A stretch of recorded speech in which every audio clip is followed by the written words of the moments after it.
آج میں آپ کو ایک حیرت انگیز قبیلے کے بارے میں بتاتا ہوں جو اپنے مردہ لوگوں کو ہر سال نکال کر ان کی یاد کو تازہ کرتے ہیں۔ ماسا نامی قبیلے کے لوگ ستمبر کے ابتدائی ہفتے میں مردوں کو قبرستانوں سے نکال کر دوبارہ گھروں میں لاتے ہیں۔ چونکہ یہ لوگ مقامی رسم و رواج کے مطابق لاشوں کو حنوط کر کے دفن کرتے ہیں، اس لیے ان کی باڈی طویل عرصے میں بھی خراب نہیں ہوتی۔ تہوار کے دوران گھر لائے مردوں کو غسل دے کر انہیں نئے کپڑے پہنائے جاتے ہیں، ان کو پھر نئے سرے سے مسالہ لگا کر دفن کیا جاتا ہے۔ توراجہ کے لوگ ہر سال مردوں کو قبروں سے نکالتے ہیں۔ ان تقریبات کو جشن کے طور پر منایا جاتا ہے۔ اس رسم کو مقامی زبان میں مائی نین کہا جاتا ہے۔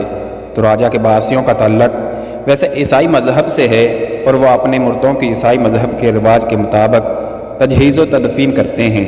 تاہم ان کا عقیدہ ہے کہ انسان مرنے کے بعد بھی اپنے گھر والوں کے ساتھ رہتا ہے، اس لیے سال بعد مردے کو اس مقام کی زیارت کرانا ضروری ہے جہاں اس کی موت واقع ہوئی ہو۔ اس کے بغیر مردے کی روح شدید تکلیف میں رہتی ہے۔ یہی وجہ ہے کہ توراجہ کے لوگ دور دراز سفر کرنے سے ہمیشہ اجتناب کرتے ہیں۔ ان کا کہنا ہے اگر دور کسی علاقے میں ان کی موت واقع ہو تو اہل خانہ کے لیے ہر سال مردے کی باڈی کو اس جگہ لے جانا دشوار ہوگا، اس لیے یہ لوگ اپنے علاقے میں ہی رہتے ہیں، خصوصاً بڑھاپے کی عمر میں سفر کرنے سے گریز کرتے ہیں۔ مائی نین کی رسم اس علاقے میں زمانہ قدیم سے جاری ہے۔ اس کا اعلان مقامی مذہبی پیشواؤں کی جانب سے ہوتا ہے۔ مردوں کے اہل خانہ پہلے سے ہی اپنے پیاروں کی لاشوں کو قبروں سے نکالنے کی تیاریاں شروع کر دیتے ہیں۔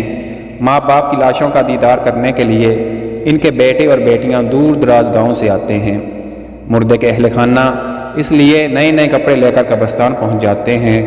قبروں کو اکھیڑنے کا وحشتناک منظر بچے بھی دیکھتے ہیں۔ بچوں کو میت کے تابوت کے سرہانے بٹھایا جاتا ہے، جبکہ مردوں کو قبروں سے نکالتے ہی تمام اہل خانہ انہیں مخاطب ہو کر کہتے ہیں نیا سال مبارک ہو۔ توراجہ کے باشندے ایک خاص طریقے سے حنوط لگا کر اپنے مردوں کو محفوظ بناتے ہیں۔ اس کے بعد ایک مسالہ لگے کپڑے میں میت کو لپیٹا جاتا ہے۔ اس کپڑے کے اندر ایک مقامی درخت کے پتے بھی رکھے جاتے ہیں، جبکہ تابوت بھی ایک خاص لکڑی سے بنایا جاتا ہے۔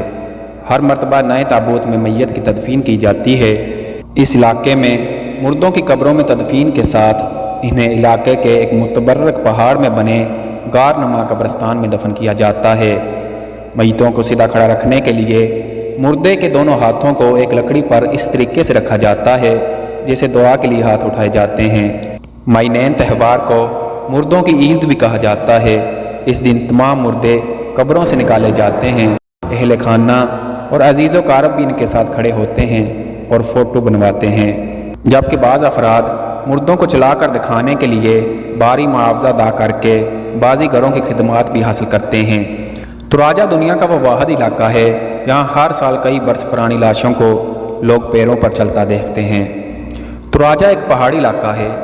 کچھ برس پہلے تک یہاں بسنے والے مماسا قبیلے کی اس عجیب رسم کے بارے میں دنیا کو کچھ معلوم نہیں تھا، تاہم اب مردے نکالنے کی رسم شروع ہوتے ہی مختلف ممالک کے سیاح یہاں پہنچنا شروع ہو جاتے ہیں۔ آپ کو یہ جان کر مزید حیرت ہوگی کہ یہ قبیلہ اسلامی ملک انڈونیشیا میں پایا جاتا ہے۔ انسانی تاریخ مختلف اور نہایت عجیب و غریب واقعات سے بھری پڑی ہے، جو اس بات کی شاہد ہے کہ انسان آغاز سے ہی غیر انسانی رسومات کا شکار رہا ہے، لیکن گزرتے وقت اور سائنس کی ترقی کے باعث یہ فضول قسم کی رسومات ختم ہوتی گئیں، لیکن آج بھی کئی ایک ممالک ایسے ہیں جہاں پرانے دور کی عجیب و غریب رسومات کی جھلک نظر آتی ہے، اور ان کے مکمل طور پر اختتام پذیر ہونے میں شاید ابھی بھی لمبا عرصہ درکار ہے۔